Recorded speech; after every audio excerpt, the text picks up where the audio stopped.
Just moments ago, a bombshell rocked the nation.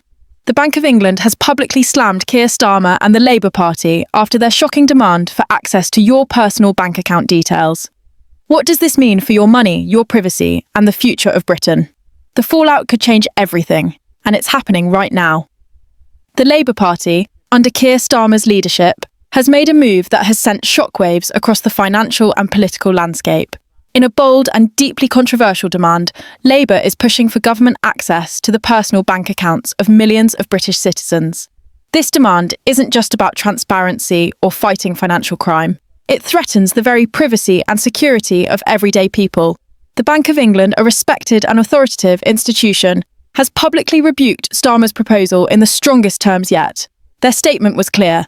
Handing over such sensitive information could destabilise confidence in the financial system, put individuals at risk, and overstep fundamental rights. This clash between Labour's aggressive push for control and the bank's stern warning has ignited fierce debate. But why is Labour insisting on such sweeping powers? What exactly are they planning to do with this access? And how could this decision spiral out of control to affect your personal finances?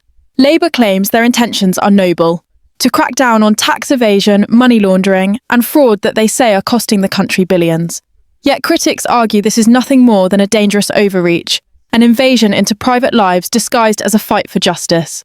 The demand for access isn't limited to large corporate accounts or suspicious entities, but extends to ordinary people's everyday finances, raising alarm bells across the political spectrum. The Bank of England's intervention underscores the severity of the situation.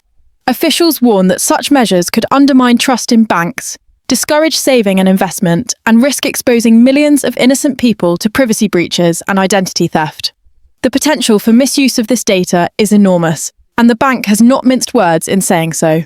This isn't just a political squabble, it is a battle over who controls your money and how much the government can intrude into your personal life. With election season looming, the stakes couldn't be higher. The timing of Labour's demand is equally troubling. At a time when the UK economy is already fragile, with inflation soaring and households struggling to keep up, this bold power grab feels reckless. The Bank of England has emphasised the importance of stability and trust in the financial sector, pillars that Labour's proposal threatens to shake to the core. Already, whispers of backlash are growing louder among voters who fear the government's eye prying into every pound spent or saved. Opposition parties have seized the moment, accusing Starmer of turning Labour into a party that spies on its own people. For many, this move feels like a step towards a surveillance state, where financial privacy is sacrificed in the name of control. And it's not just politicians who are concerned. Experts, civil liberties groups, and financial institutions have all raised red flags, warning that the consequences could be disastrous if such access is granted without strict limits and oversight. Behind the scenes, tensions are boiling. Senior figures within Labour reportedly have doubts about the approach, but Starmer's team is pressing forward, driven by a determination to appear tough on crime and corruption. This internal conflict could fracture the party just when unity is most needed. Meanwhile, the Bank of England's public stance adds immense pressure on the government to rethink or at least temper their demands. The question now is whether Starmer will back down or double down, risking a full-blown constitutional crisis. For the British public, the choice seems clear. Stand firm on protecting financial privacy or surrender to intrusive government control. The coming weeks will reveal how this battle unfolds and what it means for every single bank account in the country. The implications of Labour's demand for access to personal bank accounts extend far beyond political posturing. They strike at the heart of what it means to have financial freedom in a democratic society. In today's world, banking is not simply a service. It is a private relationship built on trust. Millions of people expect that their transactions, savings, and investments remain confidential, shielded from undue government scrutiny unless there is clear and justified cause. Starmer's proposal threatens to rewrite this unspoken contract. The Labour Party's stated goal of using this access to combat tax evasion and money laundering sounds reasonable on the surface, but the scope and scale of their demand raise serious concerns about how this information might be used, stored, and protected. There is a real danger that such sweeping powers could be exploited for political advantage, or worse, fall into the hands of bad actors if data security is compromised. The Bank of England's strong condemnation reflects these risks. It highlights not just technical vulnerabilities, but the ethical and legal questions that arise when a government seeks unfettered access to private financial data. Experts in financial regulation and privacy law have been quick to voice their alarm. The consensus is that Labour's demand is unprecedented in scale and tone, risking a dangerous precedent that could pave the way for further erosions of privacy. Unlike targeted investigations with proper judicial oversight, Labour's proposal suggests a form of blanket surveillance, an open window into every citizen's financial life without distinction. This would be a radical departure from accepted norms and legal protections that have long guarded personal financial information. The Bank of England warns that such a step could undermine the public's confidence, not only in their banks, but in the government itself. Trust is a fragile commodity in modern financial systems, and once broken, it is extraordinarily difficult to rebuild. This erosion of trust could trigger a wider economic fallout. People might withdraw funds, reduce spending, or seek to move money offshore, further destabilising an already fragile UK economy. Political analysts also emphasise the timing of Labour's push. Coming just as the country is navigating economic uncertainty, inflation, and the aftermath of Brexit, the move seems politically risky. Rather than rallying voters, it could alienate key demographics who prize their financial independence and personal privacy. The backlash from civil liberties organisations has been swift and vocal, framing the demand as a power grab disguised as crime fighting. These groups argue that effective measures to combat financial crime already exist through regulatory bodies with proper oversight and legal safeguards. Granting Labour unchecked access to private bank accounts risks turning the government into an intrusive overseer rather than a protector of rights. Moreover, the demand raises constitutional questions about the balance of power between the government, independent institutions like the Bank of England, and the citizens they serve. The bank's public criticism represents an extraordinary moment of defiance, signalling a clear boundary that should not be crossed. The Labour Party's internal dynamics are equally complex. While the leadership under Starmer is driving this aggressive stance, whispers from within suggest unease and disagreement among senior members. Some fear the political damage that such a move could cause in the run-up to upcoming elections. Others question whether Labour's strategy aligns with broader public sentiment, or if it risks alienating the very voters they need to win. This internal friction reflects the larger dilemma facing the party: how to appear tough on financial crime without overstepping civil liberties or provoking a crisis of confidence. Meanwhile, opposition parties are seizing on the issue to portray Labour as authoritarian and out of touch. The Conservative Party and smaller factions have criticised the plan as reckless, warning that it would create a surveillance state where government officials wield unchecked power over ordinary citizens' finances. These criticisms have only heightened the political stakes, turning what might have been a niche policy debate into a national flashpoint. Behind the scenes, conversations are ongoing about possible compromises. Suggestions include tighter safeguards, judicial oversight, or limiting access to suspicious accounts rather than blanket access to all bank details. However, with Starmer's firm stance and the party's desire to appear decisive on law and order issues, these softer alternatives face resistance.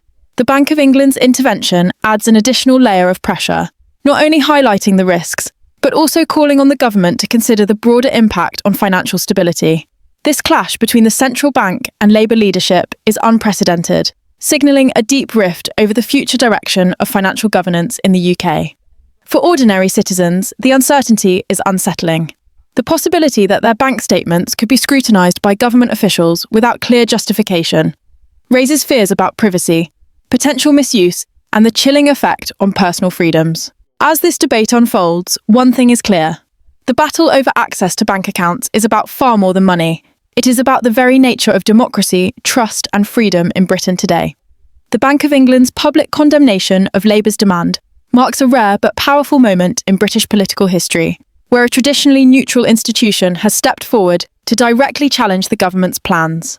The bank's statement did not merely voice technical concerns.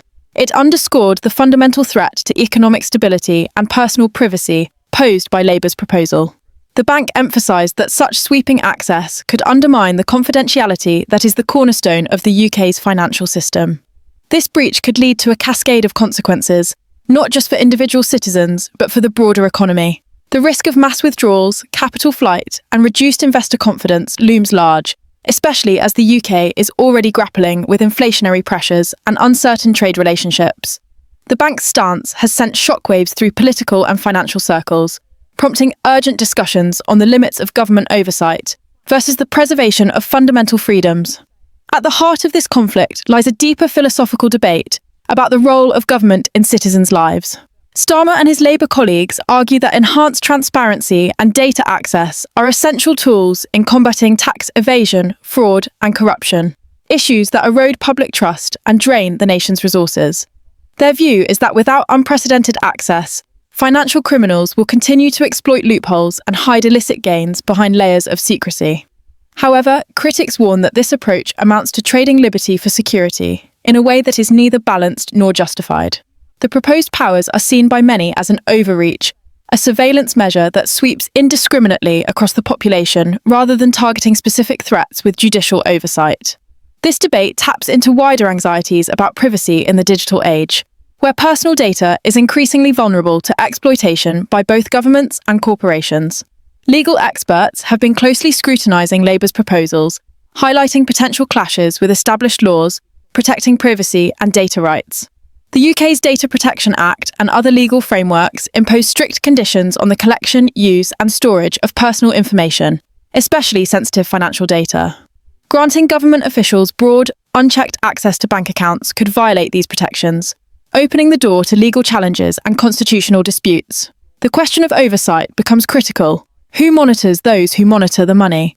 Without clear and independent safeguards, the potential for abuse is significant. There is also concern about the international implications of such a policy. In an era of globalized finance, the UK risks alienating international investors and partners if it is seen as eroding the confidentiality and security of its banking system. The Bank of England's warnings implicitly point to this risk, underscoring the need for a balanced approach that protects both financial integrity and individual rights. Politically, the controversy is reshaping the narrative around Labour's leadership and priorities. Starmer's push for tougher financial oversight reflects a broader strategy to position the party as strong on law and order, appealing to voters frustrated by crime and economic inequality. However, the backlash has complicated this message, with many questioning whether Labour's tactics are too aggressive and alienating. The media has seized on the story, amplifying fears and scepticism among the public. Headlines warning of government spying on bank accounts have struck a nerve, feeding into long-standing concerns about state overreach and loss of personal freedom.